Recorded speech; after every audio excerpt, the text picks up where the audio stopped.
Senhor é meu pastor e nada me faltará.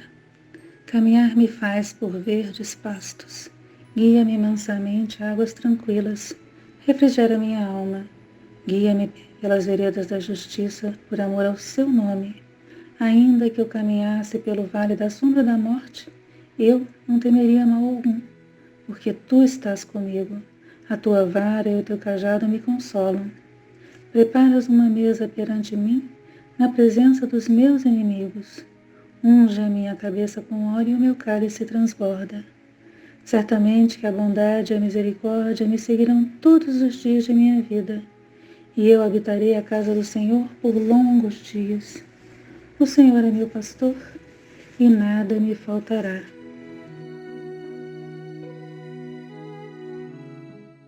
Oração de gratidão. Mãe Terra, eu ofereço minha gratidão com todo o meu coração, e por meio dele os corações de todos os homens, mulheres e de todos os seres que você carrega em seu ventre. Protege e abençoe tudo que cresce.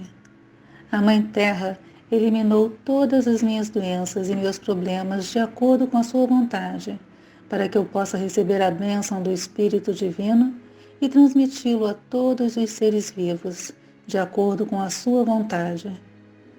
Eu ofereço minha gratidão amorosa e cheia de luz. À Mãe Terra, gratidão. À água da vida, gratidão. Ao precioso ar, gratidão. Ao fogo sagrado, gratidão. Aos minerais, gratidão. Às plantas, gratidão. Aos animais, gratidão. À humanidade que caminha o caminho da evolução, gratidão. A todos os anjos, gratidão. À inteligência cósmica que criou os meus pensamentos, gratidão. Ao oceano de amor que criou a minha sensibilidade, gratidão. À vida universal que permeia o meu futuro com a semente da individualidade, gratidão. A todos os seres no mundo, gratidão. A Ele, a única fonte que une todos os seres em sua origem e finalidade. Gratidão. Graças a Deus.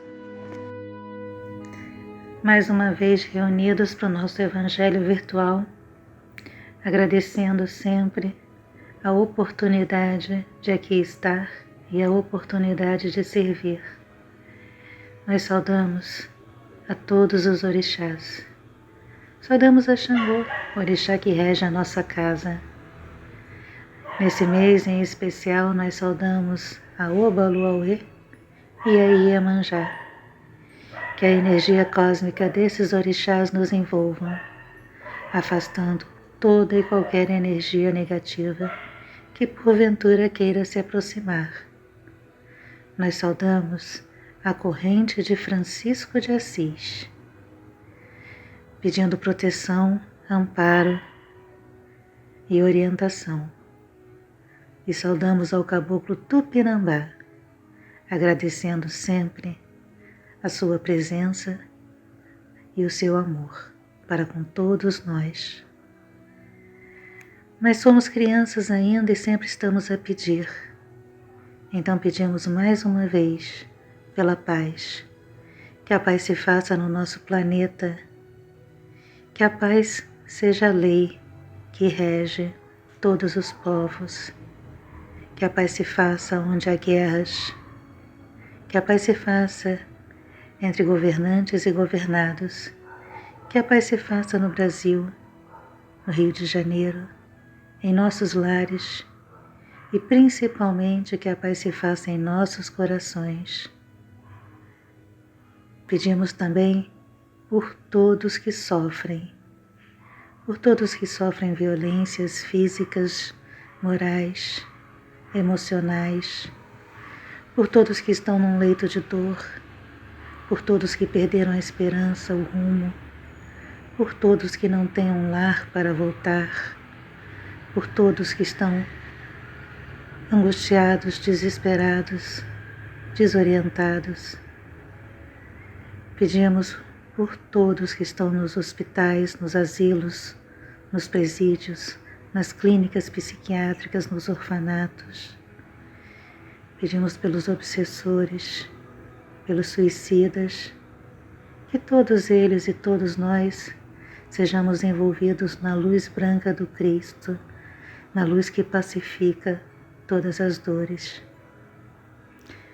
Pedimos por todos que ajudam a nossa casa, a casa de Francisco de Assis, a realizar o seu trabalho espiritual.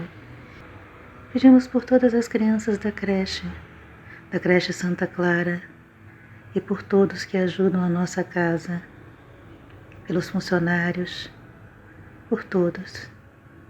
E agradecemos sempre a oportunidade de fazer parte dessa corrente, pedindo que ela nos envolva e nos proteja constantemente.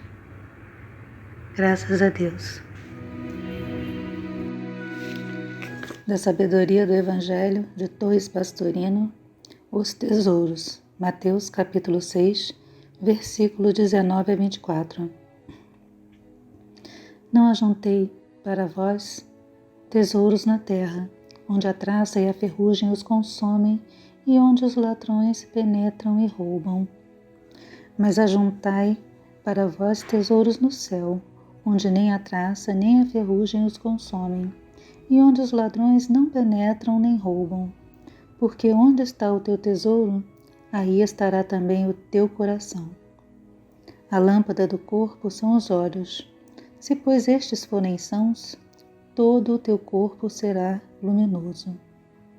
Mas se os teus olhos forem doentes, todo o teu corpo será tenebroso.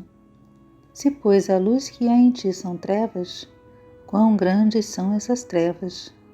Ninguém pode servir a dois senhores, pois ou há de aborrecer a um e amar o outro, ou há de unir-se a um e desprezar o outro.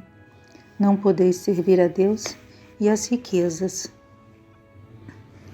Neste trecho recomenda-nos Jesus o desprendimento ou desapego das riquezas. Que valem elas aqui no planeta, onde podem ser perdidas por ação das traças, da ferrugem ou dos ladrões?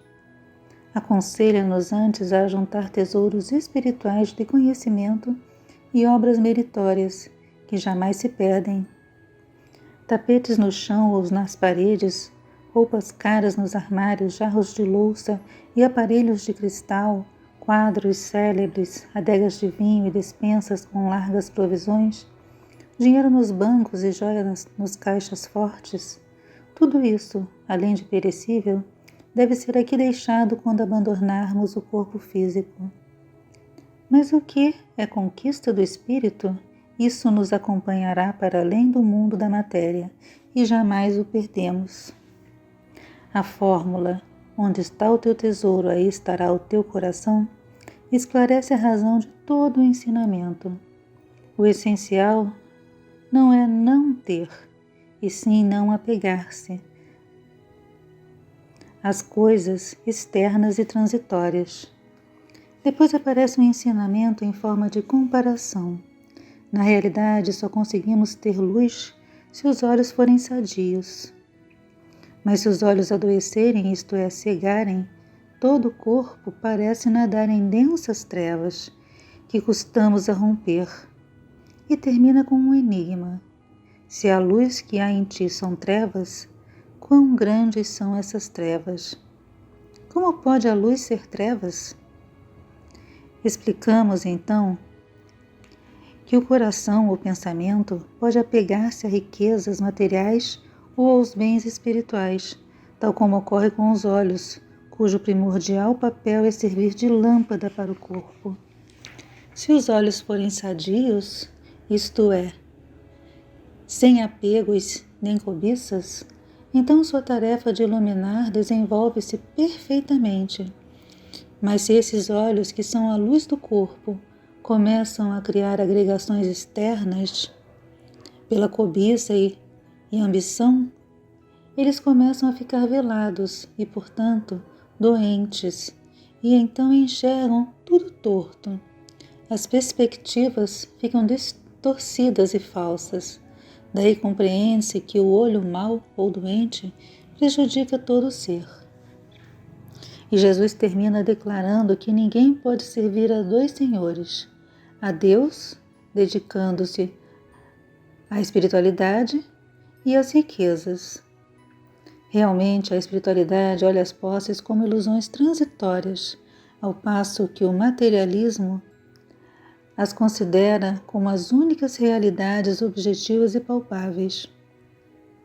Então não há conciliação possível entre os dois, ou a criatura se apega a um ou ao outro, pois os dois polos se repelem mutuamente. O que não impede que o espiritualista conserve seus bens materiais e os administre, desde que os considere como são de fato, empréstimos temporários que lhe foram confiados para gerir, mas sem que o seu coração se lhes apegue. Comentário de Torres Pastorino. Para o espírita e para o espírito, esta é uma lição preciosa.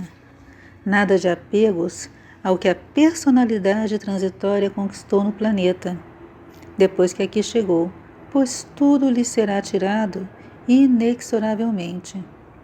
Ou se gasta com o tempo, ou se consome pela velhice, ou nos é roubado pela morte. Para que então fixar o coração em coisas que teremos que abandonar forçados, queiramos ou não? Muito melhor manter-nos desde cedo desapegados, para poder ter o voo livre para as regiões etéreas. Nada pertence a ninguém. Tudo nos é emprestado por tempo determinado.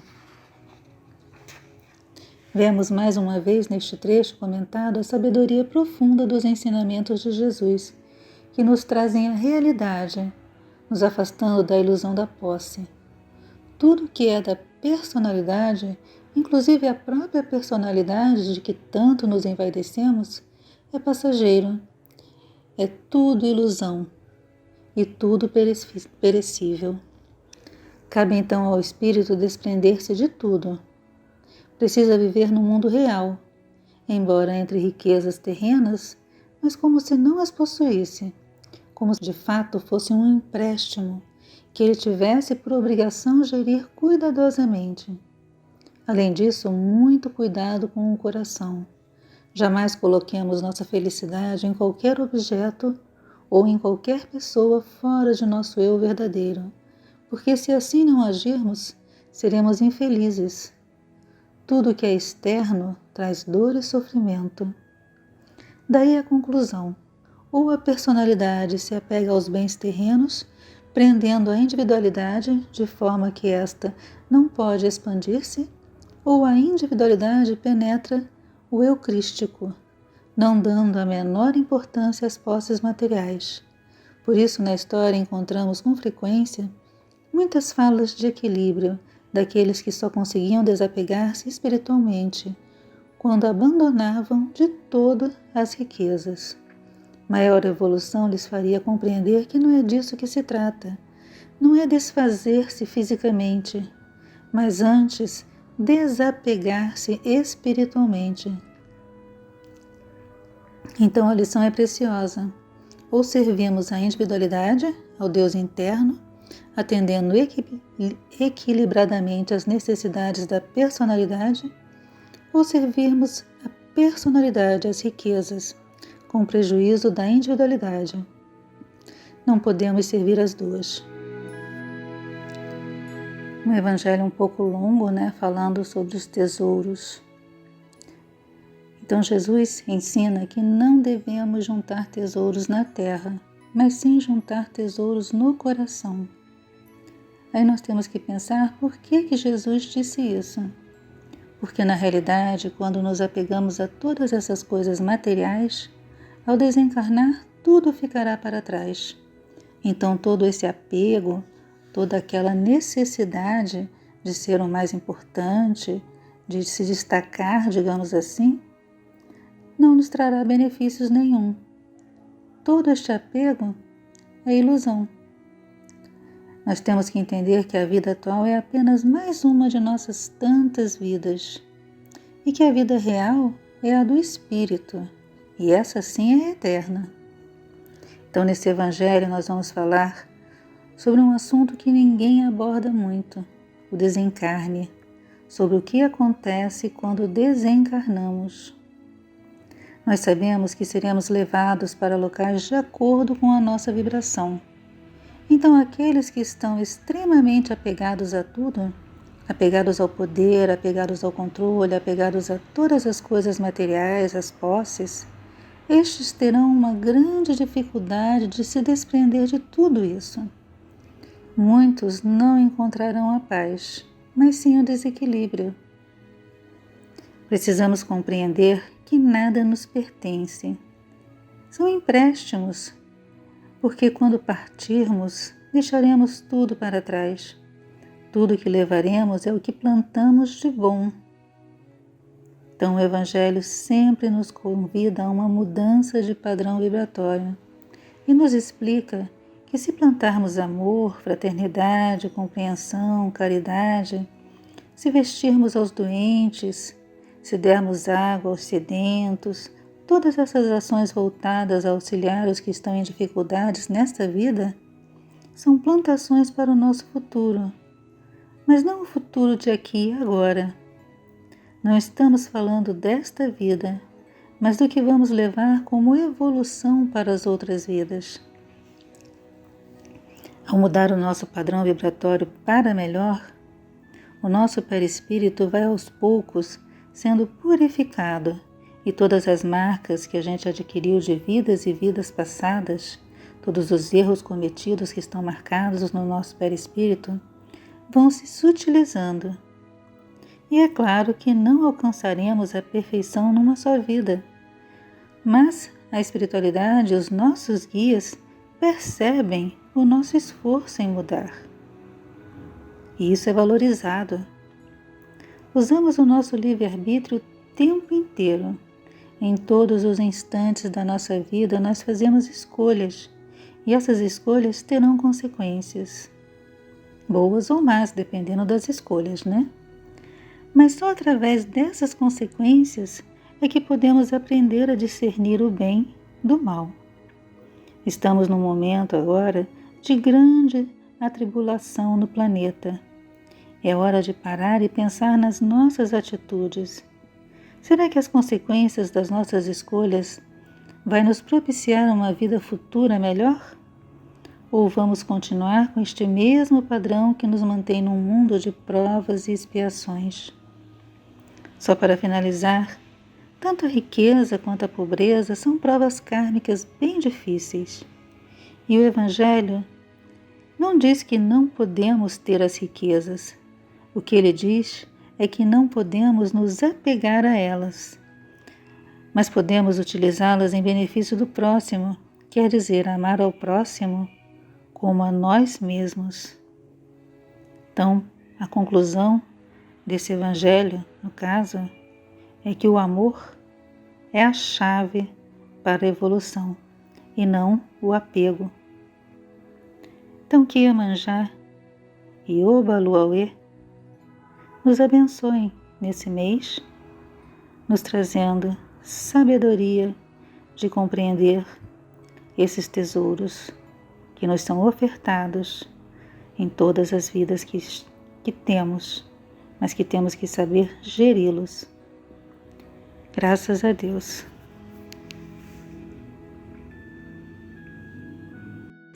Oração de São Francisco. Senhor, faz de nós um instrumento da sua paz. Onde houver ódios, faz com que eu leve o amor. Onde houver ofensas, que eu leve o perdão. Onde houver discórdias, que eu leve a união. Onde houver dúvidas, que eu leve a fé. Onde houver erros, que eu leve a verdade. Onde houver desespero, que eu leve a esperança. Onde houver tristezas, que eu leve a alegria. Onde houver trevas, que eu leve a luz. Ó Mestre, faz com que eu procure mais consolar que ser consolado, compreender que ser compreendido, amar que ser amado, pois é dando que se recebe, é perdoando que se é perdoado, e é morrendo que se nasce para a vida eterna, graças a Deus.